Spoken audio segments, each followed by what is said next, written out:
صحیح مسلم کی روایت ہے، جویریہ رضی اللہ عنہا جو امہات المومنین ہماری ماؤں میں سے ایک ماں ہیں، روایت کی کہ نبی اکرم صلی اللہ علیہ وسلم فجر کے لیے گھر سے نکلے تو میں جو ہے نماز کی جگہ بیٹھی ہوئی تھی وظیفہ کرتے ہوئے، اللہ کا ذکر کرتے ہوئے، وظیفہ مطلب اللہ کا ذکر کرتے ہوئے بیٹھی تھی۔ جب نبی اکرم صلی اللہ علیہ وسلم نماز صبح فجر کی تب سے بیٹھی ہوئی تھی، مطلب صبح سے بالکل ایک دم فجر پڑھ کے بیٹھ گئی تھی وظیفہ کرتے ہوئے، آپ سے ابھی فجر کی نماز فرض نماز کے لیے جا رہے تھے۔ اس کے بعد رسول اللہ صلی اللہ علیہ وسلم چاشت کے وقت تشریف لائے، واپس چاشت کے وقت مطلب سورج نکلنے کے بعد آپ جو ہے گھر میں تشریف لائے، مطلب ایک کافی لمبا وقت، وہ کئی گھنٹے گزار چکی تھی اسی جگہ، واپس تشریف لائے تو دیکھا کہ جویریہ رضی اللہ عنہ اسی وقت تک اسی مصلی پر بیٹھی ہوئی ذکر کر رہی ہے، تب تک چارج مطلب کئی گھنٹوں سے اللہ کا ذکر کر رہی ہے۔ اللہ کے رسول نے پوچھا کیا تم جب سے بیٹھی ہو؟ تو انہوں نے کہا اللہ کے رسول صلی اللہ علیہ وسلم میں تب سے بیٹھی ہوں۔ اور اللہ کے رسول صلی اللہ علیہ وسلم نے فرمایا میں نے تمہارے بعد تم سے رخصت ہونے کے بعد 4 کلمے 3 بار پڑھے، 4 کلمے 3 بار پڑھے، مطلب تم تو فجر سے بیٹھی ہو چاشت کے وقت تک، میں فجر کے بعد جب گیا تو 4 کلموں کو 3 بار پڑھا، صرف میں نے اتنا کام کیا۔ تو آپ نے فرمایا میں نے 4 کلمے 3 بار پڑھے۔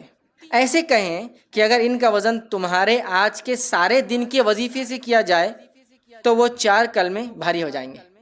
تم تو صبح سے اب تک بیٹھی ہو، میں نے صرف ایسے 4 کلمے پڑھے جو 3 بار پڑھے، تو اگر تم دن بھر بھی یہ وظیفہ کرتے رہو جو تم کر رہی ہو تو بھی میرے کلموں کے مقابلے میں نہیں پہنچ سکتی ہو۔ تو انہوں نے کہا اچھا کیا کلمے پڑھے آپ نے؟ تو اللہ کے رسول صلی اللہ علیہ وسلم فرمایا وہ کلمے یہ ہے، آپ نے فرمایا کہا سبحان اللہ عدد خلقی، سبحان اللہ عدد خلقی، سبحان اللہ کا لفظ ہے عدد خلقی، اللہ تعالیٰ کی مخلوق کی تعداد کے برابر اللہ میں تیری تسبیح بیان کرتا ہوں، تیری مخلوق کے برابر تیری تسبیح بیان کرتا ہوں۔ کلمہ نمبر 2 پھر آپ نے فرمایا اور کہا سبحان اللہ رضا نفسی، جس کا معنی ہے اللہ تعالیٰ کی راضی ہونے تک میں اللہ تعالیٰ کی تسبیح بیان کرتا ہوں، اس کے راضی ہونے تک تسبیح بیان کرتا ہوں۔ تیسرا فرمایا سبحان اللہ زینت عرشی، اللہ تعالیٰ کے عرش کے وزن کے برابر میں اللہ تعالیٰ کی تسبیح بیان کرتا ہوں۔ پھر فرمایا سبحان اللہ مداد کلمتی، اللہ کے کلمات کو تحریر کرنے کے لیے جتنی سیاہی مطلوب ہے اس قدر یا اس کے برابر میں اللہ تعالیٰ کی تسبیح بیان کرتا ہوں۔ یہ 4 کلمات آپ نے 4 کلمات 3 بار کہے جو کہ دن بھر کے وظیفے سے زیادہ افضل ہے۔ سبحان اللہ کا لفظ ہے، دیکھیے سنیے سبحان اللہ عدد خلقی۔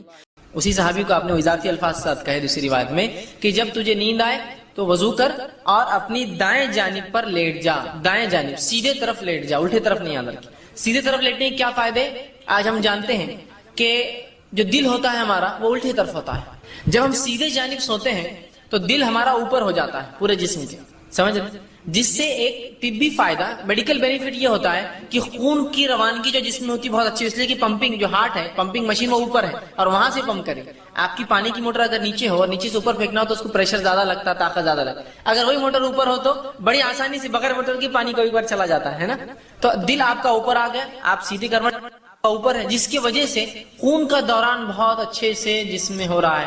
آپ تھکے ہارے آئے ہیں، تھکے ماندے ہیں، پریشان حال آئے تھے، ایک بار آپ لیٹ ہی سیدھے جانب اس طرح سے دل آپ کا اوپر ہو جائے، خون کی روانگی برابر ہو جائیں گی، جسم کے پورے حصوں میں خون برابر جائیں گا۔ اگر آپ شروعات الٹے سے کر لیں گے پہلے تو ہوگا یہ کہ ہارٹ دل نیچے ہو جائیں گا اور پمپ اوپر کرنا پڑے گا، طاقت زیادہ۔ ویسے آپ پریشان، چونکہ انسان جب سوتا ہے تو اس کا جسم جو ہے اس کا بلڈ پریشر وہ سب ڈاؤن ہونا شروع ہو جاتا ہے، اس لیے کہ اب وہ سکون میں آ رہا ہے، اس کا مائنڈ اپنے آپ کو ذہن جو ہے بند کر رہا ہے، کہیں نہ کہیں سسٹم کلوز ہو رہے ہیں، ہے نا، دل کی دھڑکنوں کی معاملہ بدل جاتا ہے، جو جاگنے میں ہوتی سونے میں ویسی نہیں ہوتی ہے، سکون اختیار کر رہا ہے، نیند کے مختلف مراحل میں جا رہا ہے، تو سیدھے جانب۔ تو آپ نے اس صحابی سے کہا کہ جب تو سو تو سیدھے جانب اور اپنے ہاتھ کو جو ہے اپنے جو ہے آپ صلی اللہ علیہ وسلم اس کے نیچے رکھتے تھے، یا آپ کو دیکھا گیا کرتے، تو سیدھے جانب یہاں حکم دیا حدیث کے اندر سونے کا، لیکن آپ صلی اللہ علیہ وسلم کو جب دیکھا گیا تو آپ خود جب سوتے سیدھے جانب سوتے اور ہاتھ کو نیچے رکھتے۔ اس کے بعد آپ چاہے تو پھر سیدھے ہو جائے پیٹھ کے بل، یا چاہے تو الٹے جانب بھی آپ ہو سکتے ہیں بعد میں، اس لیے کہ ایک حدیث میں آتا ہے، آپ سے فرماتے ہیں کہ جب تم رات میں کوئی خواب دیکھو جس سے تم ڈر جاؤ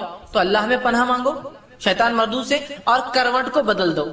تو سیدھے ہے تو الٹا، الٹا ہے تو سیدھا، تو اس سے پتا چلا کروٹ بدلنے سے مراد یہ کہ آدمی الٹا بھی سو سکتا ہے، مطلب الٹے جانب، کہ تو یہاں اگر سیدھا سو رہا ہوں میں خواب دیکھ کے ڈر جاؤں تو میں کیا کروں گا، پھر الٹے جانب سوؤں گا، تو پتا چلا الٹا بھی سو سکتے، حرام نہیں ہے، یہ بھی جائز ہے، لیکن شروعات تو سیدھے سے ہوں گی، پھر بیچ میں بھی سو سکتے ہیں، پھر الٹا بھی سو سکتے ہیں، ٹھیک، تو یہ کرنا ہے ہم کو، ٹھیک۔ تو یہاں آپ صلی اللہ علیہ وسلم نے یہاں جو صحابی کو کہا کہ تم سیدھے جانب سے سونا شروع کرو، اسی طرح آپ صلی اللہ علیہ وسلم فرمایا کہ جب تو باوضو ہو کر بستر پر آ جائے تو دائیں ہاتھ کو سرہانہ بنا. یہ بھی حدیث کے اندر الفاظ ہے, یہ بھی متفق علیہ روایت. آپ نے کہا کہ سیدھے جانب سو جا اور اپنے سیدھے ہاتھ کو سرہانہ بنا. سرہانہ مطلب جس سے آپ ٹیک لے کر سوتے ہیں. تو آپ کوشش کریں نیند کی شروعات ایسی ہو, مجبوریاں ہیں, ہاتھ میں تکلیف ہے, یہ ایک الگ چیز ہے, لیکن ہو سکے تو بالکل اس چیز کو اپنانے کی ہم جو ہے کوشش کریں. تیسری چیز, چوتھی چیز جو ہے وہ عمل جس سے کرنے سے فرشتے دعا کرتے, اس میں ایک عمل ہے.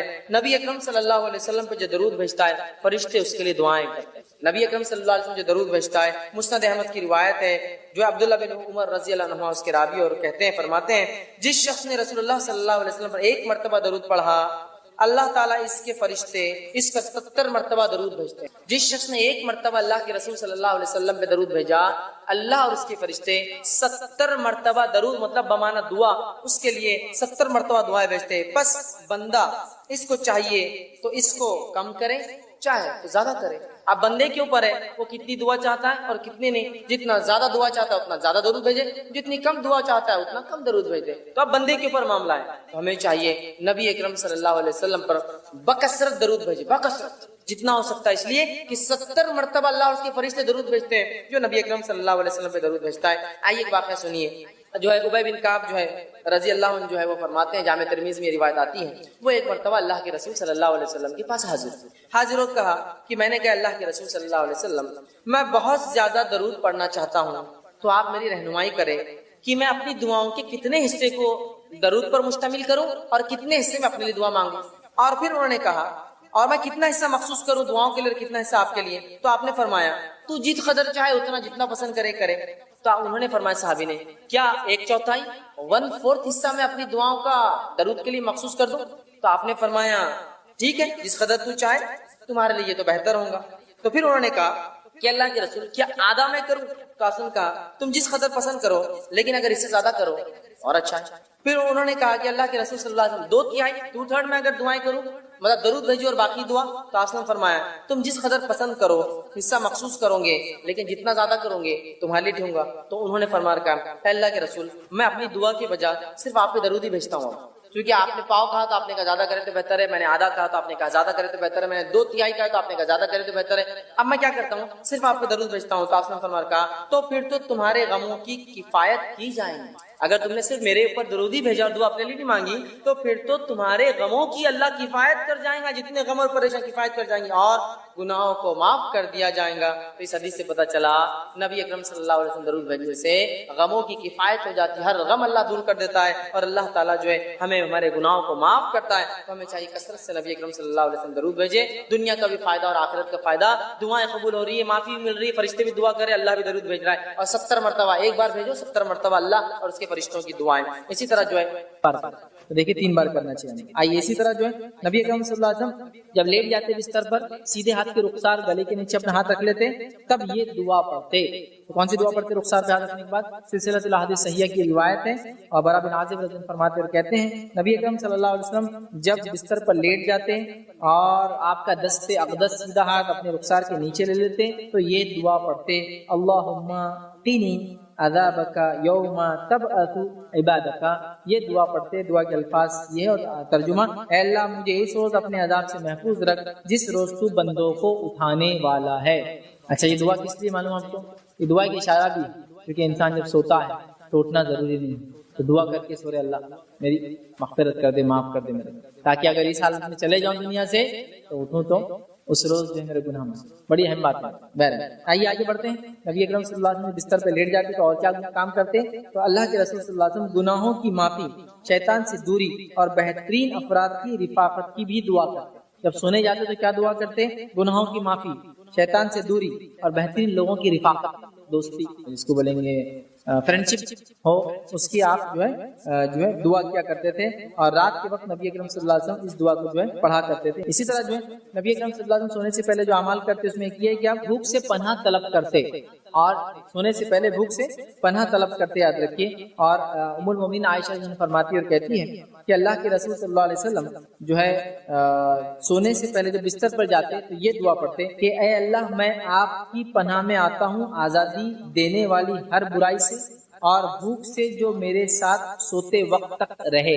ٹھیک ہے، یہ دعا بھی آپ کر کے سویا کرتے. اسی طرح ابن حبان کی ایک روایت ہے، نبی اکرم صلی اللہ علیہ وسلم اپنے گناہوں کی معافی کی دعا کر کے یاد رکھتے سویا کرتے تھے. اور سلسلۃ الاحادیث صحیحہ کے اندر بھی یہ روایت آتی ہے، اور روایت کافی طویل ہے، یاد رکھیے. بس مختصر سے دعا رکھ دیتا ہوں. دعا کے الفاظ یہ ہیں کہ اللہ کے رسول یہ پڑھتے تھے، لا الہ الا اللہ وحدہ لا شریک لہ لہ الملک وله الحمد وهو على كل شيء قدیر، لا حول ولا قوة الا باللہ، سبحان اللہ والحمد للہ ولا الہ الا اللہ واللہ اکبر. یہ پڑھ کے آپ بہرحال سویا کرتے تھے. اسی طرح جو ہے سوتے وقت تسبیح تحلیل جو پڑھنا غلام ملنے سے زیادہ بہتر ہے. سوتے وقت کی ایک تسبیح یاد رکھیے، وہ تسبیح اگر سونے سے پہلے ہم پڑھیں تو غلام ملنے سے کیا ہوتا ہے، آپ کو ایک اسسٹنٹ مل جاتا ہے، کام میں آسانی ہوتی ہے، اس سے بہتر ہے. کون سی تسبیح ہے؟ کافی لمبے الفاظ ہیں، حدیث کے میں حدیث کے پورے الفاظ نہ رکھتے ہوں، آپ کو صرف وہ تسبیح بتا دیتا ہوں. الفاظ یہ ہے کہ حضرت فاطمہ گئی اور اپنے والد سے کہا کہ ابا جان غلام آئے ہیں آپ کے پاس، ہمیں تحفۃ دے دیں. تب نبی اکرم صلی اللہ علیہ وسلم فرمائے غلام کو آنے سے زیادہ تمہارے لیے بہتر ہے کہ تم سونے سے پہلے کیا کرو، 34 بار اللہ اکبر، سبحان اللہ 33 بار، اور پھر الحمدللہ 33 بار. نماز کے بعد جو تسبیح پڑھتے ہیں وہ الگ، اور سوتے وقت کی تسبیح الگ ہے. نماز کے بعد کی تسبیح 33 بار سبحان اللہ، 33 بار الحمدللہ، 33 بار اللہ اکبر، اور آخر میں لا الہ الا اللہ وحدہ لا شریک لہ لہ الملک وله الحمد وهو على كل شيء قدیر. یہ ہوتی 100. یہ ہے نماز کے بعد. لیکن سونے سے پہلے کی تسبیح کیا ہے؟ 34 بار اللہ اکبر، 33 بار سبحان اللہ، اور 33 بار الحمدللہ، ہوئے 100. ٹھیک ہے، یہ پڑھ کے سنا ہے غلام ملنے سے زیادہ بہتر ہے. تو اللہ کے رسول نے حکم دیا، اور حضرت فاطمہ حضرت علی دونوں یہ تسبیح پڑھا کرتے تھے. السلام علیکم. آپ بھی ہمارے اسلام میں تعاون کریں، اپنی زکات و صدقات کے ذریعے ڈونیشن ڈیٹیلز کے لیے ڈونیٹ پر کلک کریں. اگر آپ ہماری ویڈیو پسند آئے ہیں تو اسے شیئر کریں اور حقدار بنیں. روزانہ ہماری ویڈیوز پانے کے لیے ہمارے یوٹیوب چینل کو سبسکرائب کریں اور بیل آئکن دبائیں. ہم سے دیگر سوشل میڈیا پر جڑنے کے لیے ویڈیو میں دیے گئے آئی ڈی سرچ کریں. جزاک اللہ. سب سے پہلی چیز تو یہ کہ قرآن کے پڑھنے کے بہت سارے آداب ہیں، یہ سنتیں ہیں، لیکن فرائض نہیں، فرائض الگ ہیں اور آداب یا سنتیں الگ ہیں قرآن پڑھنے. جیسے کہ مثال کے طور پر قرآن کو غیر مسلم بھی پڑھ سکتا ہے پڑھنے کے لیے، جب تک کہ وہ ہدایت یافتہ وہ پڑھیں گے تو ہدایت کی طرف آئیں گے، یا سنیں گے تو آئیں گے. تو وہ تو بالکل نہ اس کے لیے طہارت کا کوئی مسئلہ ہے، نہ اس کے لیے غسل کا کوئی مسئلہ ہے، نہ اس کو تو کوئی مسئلہ ہے. ریسیو کر کے صلاح مطلب نماز میں یہ نہیں کر سکتے. آپ کٹ کر سکتے ہیں اور پھر رکھ لیجیے. آپ کٹ کرنا بھی اور بند کرنا دونوں جو بھی ہو سکتا ہے آپ نے کیا. اور آپ کا سب کو آئیڈیا ہوتا ہے اپنے موبائل فون بند کیسا ہوتا، نکالا اور ڈال دیا. یہ کیا جا سکتا. پوری لوگوں کی نماز خراب کرنے سے اچھا یہ عمل ہے. ہاں بس یہ مسئلے کا علم نہیں ہوتا، یہ مسئلے کا علم نہیں. اب ہوتا کیا ہے، نماز میں گری ہوئی ٹوپی برابر اٹھا کے پہنتا ہوں لیکن موبائل نہیں کٹ کرتا. نہیں غلط عمل. پھر گری ہوئی ٹوپی اٹھانا کہاں سے ثابت ہے؟ کئی بار گر رہی، ہر بار اٹھتے وقت پہن رہا ہوں. چھوڑ دینا اس کو بھی. جب آپ موبائل کو نہیں بند کر سکتے ٹوپی بھی نہیں اٹھانا چاہیے. تو کیا ہوتا ہے، ہم کو علم نہیں مسئلے کا اور لوگ بولتے بھی نہیں. دیکھیے موبائل اگر بچ جائے تو نکال کر بند کرنا درست ہے، آپ لوگ بند کر لیا کیجیے. تو کتنے لوگوں کو علم ہو جائیں گا نا؟ نہیں، یہ تو نہیں بولیں گے. جو علمی مسئلہ یہ ہے کہ بعد میں یا پہلے بول دیا جائے موبائل بچ بھی جائے تو بند کر لیجیے. نماز سے پہلے ویسے احتیاطاً بند کر لینا چاہیے. انسان ہے لیکن غفلت ہو گئی، اس کو لگا بند کیا لیکن اس نے بند نہیں کیا تھا. کسی کا لے کے آیا گھر میں کوئی بیمار ہے، کسی نے کہا ہینڈ سیٹ رکھو بھائی تمہارے پاس بیمار ہے، تمہارے گھر میں کال کی ضرورت، اس کو استعمال کرنا آتا نہیں بیچارے کو، بچ گیا. ایٹ لیسٹ یہ تو معلوم ہو کٹ کر سکتا ہے. تو یہ کرنا چاہیے نماز میں، اس لیے کہ اس سے انشاءاللہ نماز میں کوئی فرق نہیں آتا. اسی طرح جو ہے نماز میں بات چیت کرنا، ٹھیک، وہ بات چیت جو نماز کی درستگی کا حصہ جائز ہے. لقمہ دینا، سبحان اللہ کہنا غلطی ہونے پر، ٹھیک ہے، یا ایسی حرکت کی عورتیں آواز کرے کہ امام سمجھ جائے کہ اس سے کچھ نہ کچھ غلطی ہو رہی ہے. یہ تمام چیزیں نماز کے اندر بھی یاد رکھیے جائز ہے، اس میں کوئی مسئلہ نہیں. ٹھیک. اسی طرح کوئی معمولی سا کام ایسا کرنا جیسا کپڑوں کو سیدھا کر لینا، معمولی سا بکثرت کپڑوں کو سمیٹنا منع ہے. یہ تو معمولی سا کام جو ضروری بھی ہے کپڑے کے تعلق سے وہ کرنے میں کوئی حرج نہیں. یہ سب کر سکتے ہیں. ایک بٹن سے دوسرا بٹن مل گیا، جب آپ اٹھے پورا شرٹ ہی اٹھ جا رہا ہے اوپر، ہوتا ہے نا کبھی، تو خالی آپ نے معمولی سا کھینچ لیا اس کو نیچے، یہ ہو سکتا ہے. لیکن یہ نہیں کہ آپ نے چھوٹا شرٹ پہن کے پورا ٹائم کھینچا ہے، وہ میں نے بس تفصیلات لے لی. معمولی سی کوئی حرکت آپ کر سکتے ہیں جو نماز کو صحیح کرنے کے لیے. اسی طرح کھانسی کا آ جانا جو کہ اس کے بغیر چارہ نہیں ہوتا انسان، چھینک کا آ جانا جو کہ اس کے بغیر چارہ نہیں ہوتا ہے. اسی طرح جمائی کا آنا اور اس کو آپ کا روک رہا ہے، اس لیے کہ آپ سے حدیث فرمایا جمائی کو روکو، اسے لینا نہیں چاہیے. ٹھیک، یہ کرنا. لیکن کھانسی آنے پر ٹھیک ہے آپ کوشش کریں کہ اس کو روکے، لیکن جو مجبوری ہیں وہ تو ہوں گے. ہمارے پاس ہوتا ہے کہ نماز کے حالات میں اگر چھینک آ رہی ہے تو اس کو ایسا تو بھی روکتا ہو نماز کے تھر کانپتے ہیں، جو کہ چھینک مشکل ہوتی ہے. اور جمائی جو نہیں لینا ہے وہ نمازوں میں چالو ہے، کنٹینیو نمازوں میں جمائی. جو لینا ہے اس کو روکتا ہے، جو نہیں کرنا ہے وہ شروع ہے نماز. جمائی لینے سے آپ صلی اللہ علیہ وسلم نے منع کیا، اس لیے کہ آپ نے فرمایا جب ایک مومن کرتا ہے تو شیطان اس پر سستی طاری کرتا ہے، امت کو سست. لہذا فرمایا جمائی نہ لیا کرو، اور آ جائے تو منہ پکڑ کر روکو، اس کو مت نہیں لینا چاہیے. اس کو تو چھینک ہے، کھانسی ہے، فطری جو ہے، خاموخواہ ڈکارے نہیں لینا چاہیے. فطری طور سے آ گئی ایک الگ بات، اس کو بھی روک سکتے ہیں. وہ ایسی چیز نہیں سے چھینک مت روکے، چھینک روکنے سے بہت سارے نقصانات ہوتے ہیں یاد رکھیں. لیکن باقی چیزوں پہ آپ کنٹرول کر سکتے ہیں چاہے تو یہ فطری ہے. اسی طرح مجبوراً کھجلی اتنی مطلب کسی کو بیماری ہے خارش ہے یا اچانک ہوتی ہے کبھی تو تھوڑا بہت کر لینا ٹھیک ہے لیکن کنٹینیو اگر پوری نماز چلتے رہیں گا درست نہیں ہوگا ٹھیک تو یہ بھی بہرحال جائز ہے. اسی طرح صف بندی اور صف درست کرنے کے لیے جو ہلچل ہوتی ہے سب بھی جائز. نبی اکرم صلی اللہ علیہ وسلم صحیح بخاری کی روایت ہے ایک مرتبہ تہجد کے لیے رات میں وضو کر کے کھڑے ہوئے. عبداللہ ابن عباس رضی اللہ عنہما یہ بھی آئے تھے کہ آپ سے کیسا رات میں عبادت کرتے دیکھنے, چھوٹے تھے لیکن دیکھیے آپ نے وضو کیا, خود بھی وضو کیا, آپ سامنے رکعت باندھی, خود بھی آئے وضو کر کے اور رکعت باندھی اور آ کر آپ صلی اللہ علیہ وسلم کے الٹے ہاتھ پہ کھڑے ہو کر رکعت باندھ لی. نبی اکرم صلی اللہ علیہ وسلم نے چونکہ مقتدی سیدھے ہاتھ پہ کھڑا ہوں گا امام کے, اگر دو ہی لوگ ہیں تو سیدھے اور اسی سے پتہ چلے گا کہ یہ مقتدی ہے. آپ صلی اللہ علیہ وسلم نماز کی حالت میں ان کو اس ہاتھ سے پیچھے سے پہلے اسی الٹے ہاتھ سے ادھر دھکا دیا اور پھر سیدھے ہاتھ سے پکڑ کے بازو لا کے کھڑا کر دیا. سمجھا, تعلیم دے رہے ہیں کہ سیدھے ہاتھ کی طرف کھڑا رہے گا مقتدی, اگر دو ہے تو الٹے ہاتھ کی طرف میں. تو آپ نے دھکا دیا اور ادھر سے پکڑ کے لا کر ادھر کھڑا کر. عبداللہ ابن عباس ادھر سے ادھر آئے کھڑے ہوئے اور کہا اللہ کے رسول نے سورہ بقرہ پڑھ لی, میں نے سوچا اب رکوع کریں گے. پھر سورہ آل عمران پڑھ لی, پھر میں نے سوچا اب رکوع کریں گے. اس کے بعد آپ صلی اللہ علیہ وسلم سورہ نساء شروع کر دی تو میں جا کے پھر سو گیا. چھوٹے بچے تھے نا, اتنی دیر انتظار کرتے رہے, سورہ بقرہ پڑھ لی تو کھڑے, سورہ آل عمران ہو گئی اور سورہ نساء شروع ہو گئی تو آپ گئے اور جا کے سو گئے بستر میں. پھر صبح جب فجر کا وقت ہوا اللہ کے رسول نے اٹھایا اور کہا, میرے چہرے پر تھوڑا سا تھپتا اور کہا ایسا نہیں کرنا چاہیے. ایک تو رات میں اٹھے پھر نماز کے لیے کھڑے ہوئے, پھر جا کے سو بھی, مطلب پڑھنا چاہیے تھا جب تم آئے تھے اپنے گھر سے. میرے گھر آپ کے گھر رکے تھے, آ کے چھوٹے تھے, بچے تھے, رکے تھے اور پھر نماز بھی نہیں پڑھی تو بہرحال تو آئے کھڑے ہوئے. تو دیکھیے یہاں آپ نے نماز میں کیسا درست کیا, امام تھے آپ تو پتہ چلا جائز چیزوں کو امام نماز میں کر سکتا ہے. اس میں اور بھی چیزیں شامل ہوتی ہیں, جیسا کہ ہمارے مائک کا وہ گر گیا نیچے, جو بھون شروع ہوتا ہے اس کا, پھر کہ کمزور دل والا تو پتہ نہیں اس کے پلسز بڑھ جاتے ہوں گے, ہارٹ بیٹس اس کے تیز ہو جاتے ہوں گے, ہے نا. تو مائک کو اٹھا لیا, مائک کو تھوڑا سا بہت کرا, تھوڑا نیچے کر لیا, کیونکہ بہت پوری مسجد کے 100 لوگ تکلیف اٹھاتے ہیں, ہزاروں لوگ جمعے کی نماز میں, ہے نا, تھوڑا کر سکتے ہیں یہ سب چیزیں تھوڑا سا. اسی طرح رکعت تو باندھ لی اور پھر دیکھا سامنے موزی چیزیں, چونٹیاں ہیں, اگر سجدہ کروں گا تو کاٹ سکتی ہے, تو تھوڑا سا امام خود ہل گیا بازو, چونٹیاں ہیں نا, کاٹ سکتی ہے نا اتنی بہت سی. تو یہ چیزیں, یا پھر نماز کو کھڑے ہو گئے اور غلاظت تھی, رات میں بلی آ گئی مسجد کے اندر, غلاظت کر کے چلے گی, دیکھا نہیں فجر میں امام آیا کھڑا ہوا, کھڑے ہونے کے بعد دکھ رہی غلط, سرک جائے, یہ جائز حرکت ہے, یہ جائز. مقتدی غلط کھڑا تھا, آپ سب نے اس کو ادھر سے نکالا, جائز ہے. اسی طرح نماز کے لیے 2 لوگ کھڑے ہیں, امام کھڑا ہے, مقتدی بازو آ کے کھڑا ہے, چونکہ 2 ہی لوگ نماز میں تو صف بننا ضروری ہے, تو صف دونوں کیوں نہیں. اب مصلی آیا ایک اور, اب اس کو کھڑا ہونا تو وہ بازو نہیں کھڑا ہوگا, اب ٹھیک, وہ کیا کریں گے معلوم, امام کو پیچھے سے وہ کریں گا تو امام تھوڑا آگے سرک جائیں گے, مطلب آپ پیچھے صف ہو گئی ہو, امام آگے سرک. اگر آگے جگہ ہے تو بیسٹ یہ ہے کہ اگر 2 لوگ کھڑے ہیں تو امام اپنے مصلی سے بالکل پیچھے وہیں کھڑا ہو, اس کے پیچھے والی صف, اور مقتدی بازو, جیسی کوئی مقتدی آئے گا اس کو دھکا دیں گا, امام اپنے مصلی پہ چلے جائیں گا, مقتدی پیچھے صف بنا لیں گے, سمجھ رہے ہیں. لیکن اس کا بھی علم نہیں ہوتا بس. یہ جائز حرکتیں ہیں, یہ جائز آگے پیچھے ہونا, یہ نہیں کرتے ہیں. اور جہاں جو نہیں کرنا ہے وہ کرے, ٹوپی اٹھا کے رکھ رہے. میں نے دیکھا ٹوپی گر کے رول ہوتے ہوئے دور گئی تو نماز میں پورا آگے جا کے بھی لے کے آتے اس کو اپنے پاس, جو کہ نہیں کرنا ہے.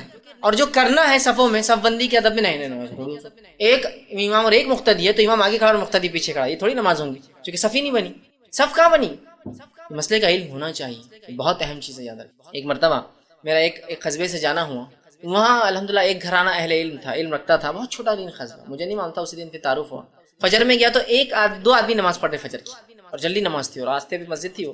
تو جب میں وہاں گیا وضو کر کے جا کر بازو کھڑا ہو چکی, میں ڈرا ہوا تھا کہ اگر میں دھکا دوں گا تو ایک نیا مسئلہ, امام کو دھکا دینے ہمارے بولتے ایک نیا مسئلہ, انہوں نے رسک نہیں لینا. میں خاموشی سے آ کر 2 کھڑے تھے, تیسرا کھڑا ہو جاؤں.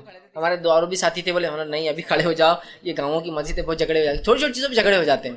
جیسے میں بازو کھڑا ہوا, امام علم رکھنے والا تھا, وہ آگے بڑھ گیا, خود بخود وہ آگے بڑھ کے چلے گئے مصلی, چونکہ وہ ایگزیکٹلی اپنے مصلی سے امامت کے پیچھے کھڑے تھے. ایک آدمی بازو, جیسے میں کھڑا ہوا وہ آگے چلے گئے, اور پھر ہمارے بازو والے کھڑے ہوئے, سب بن گئے پیچھے, ان کو علم تھا اس مسئلے کا. بعد میں وہ دیکھنے لگے, ارے بولے آپ نے مجھے وہ نہیں کیا. میں نے کہا ہم کو پہلے ڈر لگا ہوا تھا, ٹھیک ہے, کہ آپ کو دھکا دیتے رہے, کہ میں بازو والا شروع ہوا تھا ہم کو ثواب کی نیت سے, کہ امام کو دھکا دے رہا, امام کو ہٹا رہا نماز میں, اتنا بڑا گناہ. تو میں نے رسک لینا پسند نہیں کیا کہ امام کو ہٹانے کا. وہ بھی ہنسنے لگے, کہا نہیں صحیح کیا آپ نے, بولے علم نہیں ہوتا لوگوں کو, لیکن اس مسجد میں الحمدللہ ہم لوگ علم رکھتے ہیں اور ہم لوگ ایسا عمل کرتے ہیں. میں نے کہا بڑی بات ہے, لیکن بھائی ہر جگہ کی حالت اس طرح سے نہیں ہے, ٹھیک. تو یہ ہلچل جائز ہلچل ہے, آپ کر سکتے ہیں. اسی طرح امام خرت بھول جائے, غلطی ہو جائے تو آواز دینا, یہ بھی میں نے تفصیلات آپ کر سکتے ہیں. اسی طرح نماز میں آپ کے آگے سے کوئی جا رہا ہے تو آپ اس کو نماز کی حالت میں روک لیں گے, ٹھیک ہے, یہ جائز عمل ہے. ہمارے پاس کیا ہوتا ہے دیکھیے, ایک کیس تو یہ ہوتا ہے نماز میں آپ کھڑے, کوئی چلا گیا, اب وہ گیا دل میں کچھ نہیں, اس کو بس دل میں. دوسرا کیس, دکھتا نہیں, گیا نماز پڑھ رہا تھا میں, اور چلے گئے میرے سامنے سے. مطلب وہ سمجھتا نماز ٹوٹ گئی اس کی. تو وہیں شروع جھگڑا. میں ایک مرتبہ کچھ بڑے لوگوں نے پیچھے صف بنا دی, 2 صف مسجد میں آگے بنی, رمضان کا مہینہ تھا, مغرب کی نماز تھی. یہ سے 2 پیچھے کیسے کھڑے ہو گئے لوگ بیچ میں, 2 صفیں بیچ میں خالی ہیں اور راستہ بھی نہیں جانے کا.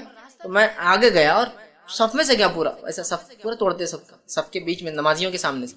چونکہ جب صف آگے خالی ہوں گے پیچھے نماز مقتدی کوئی کھڑا ہوں گا, اور اگر میں صف پوری کرنے آگے جاؤں تو مجھ پر گناہ نہیں ہے ان کی نماز کا, کیونکہ انہوں نے غلط کھڑا کیا اپنے آپ. چلا گیا. اب چلا گیا تو اس میں سے کیا ہو گیا, ایک ہی ہوشیار تھا پورے صف میں, باقی سب تو کھڑے تھے, ایک نے توڑ دیا. اور بعد میں نماز کیا مولانا سمجھتا نہیں کہ تو ہمارے سامنے چلے گئے. میں نے کہا کیا جاہل ہے مولانا, تم پیچھے ویسے ہی کھڑے ہو گئے. مطلب مولانا زیادہ سمجھتا نا, مولانا بول رہے نا, تو کیا جاہل ہے مولانا, تم پیچھے کھڑے ہو گئے سب بنا کے. نہیں بولے میرے کو جلدی جانا تھا. اگر ایسی سب جلدی جائیں گے تو مسجد اندر رہیں گی, اس سڑک پہ نماز پڑھ کے نکل جائیں گے. جلدی تھی کہتے ان کو, تو پیچھے سب بنا لی انہوں نے. ہو سکتا دعوت ہوں گی, رس زیادہ ہوں گا, تو وہ دعوت میں سے ادھر نماز صف نہیں ملیں گی تو گھر چھوڑ کے یہاں نہ بڑھاؤں گا. آپ لگا کہ یار دستر تو جبھی بچ جاتا, صف مغرب ہوتے لوگ پڑھ رہے دستر بچ جاتا, تو پیچھے کھڑے ہو گئے. میں نے کہا کیا جاہل, تم کو اتنا بھی نہیں سمجھا کہ تم ایسی صف نہیں بنا سکتے. تو کچھ نہیں, خاموش ہو گیا تم, چونکہ غلطی ان کی تھی. تو توڑا بھی دیا اس نے. تو 2 ہوتے ہیں, ایک تو یا تو دل میں کڑتے ہیں, دوسرا نماز توڑ دیتے ہیں. آپ کو کیا کرنا ہے, جب کوئی نمازی کے آگے سے جا آپ فرماتے ہیں اس شخص کو وہ روک لیں گا. حدیث کے الفاظ کیا ہے دیکھیے, صحیح بخاری اور صحیح مسلم کی. جب کوئی سترے کے طرف منہ کر کے نماز پڑھ رہا ہو, اب امام کے آگے جو ہے وہ اس کا سترہ ہو جاتا ہے, لیکن اگر میں اکیلا پڑھ رہا ہوں تو میرے آگے کوئی چیز ہے تو وہ میرا سترہ ہے. اور کوئی اس کے آگے سے گزرنا چاہے, مطلب وہ سترے کی لمٹ کے اندر سے, سجدہ گاہ کے اندر سے, تو آپ فرماتے آگے سے گزرنا چاہے تو اسے روک دے. اگر وہ رکنے سے انکار کرے تو لڑے. حدیث کے الفاظ آپ نے فرمایا لڑائی کرے, اس لیے کہ وہ شیطان ہے جو نمازی کے سامنے سے جا رہا ہے. جائز لڑائی ہے, کر سکتے ہیں آپ, کہ روک لے, روک دینا ہے. نہ رکے تو دھکا دے, نہ رکے تو لڑائی کرے اس سے کہ میں جانے نہیں دوں گا تجھے یہاں سے. لڑائی مطلب آپ نماز میں اس کو دھکا دے سکتے ہیں, آپ اس کو مار سکتے ہیں کہ یہاں سے نہیں جانے دوں گا, باقی کہیں سے بھی جا. اس لیے آپ نے فرمایا اگر تم میں سے کسی کو میں بتا دوں نمازی کے سامنے سے جانے کا گناہ کیا ہے تو تم 40 تک انتظار کرو گے. راوی کہتے ہیں میں بھول گیا آپ نے 40 دن کہا یا 40 سال کہا, میں بھول گیا. لیکن ہم 40 دن اور 40 سال کو بھی اگر چھوڑ دیں, 40 منٹ بھی لے لے تو بہت ہے.